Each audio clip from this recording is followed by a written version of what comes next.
আসসালামু আলাইকুম। আমি ইতি আক্তার। বর্তমান বাংলাদেশের পরিস্থিতি নিয়ে আমার আজকের লেখনী। আমি কোনো দলকে সমর্থন করিনি। পতাকাকে জিজ্ঞেস করলাম, পতাকা, কি হলো তোমার? কি হলো তোমার দেশে? কত সুন্দরী ছিলে তুমি, কত স্বাধীনী ছিলে তুমি, সবুজের বধ্যমণি ছিলে তুমি। হঠাৎ তুমি এমন বিবর্ণ হলে যে?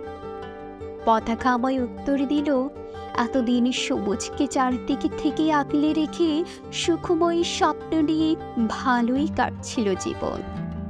হঠাৎ ওটা নামিয়ে একই কাটা এসে বিঁধল বুকে।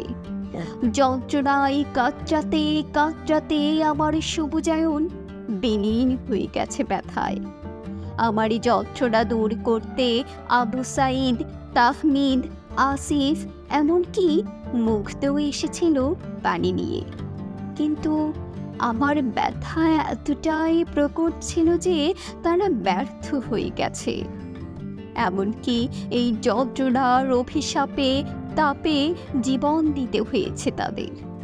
শুধু তাই নয়, জীবন দিতে হয়েছে নাম না জানা অনেক শহীদ সহ আহত হতে হয়েছে হাজার হাজার মেধাবীদের। গুম হতে হয়েছে আমার অগণিত সন্তান।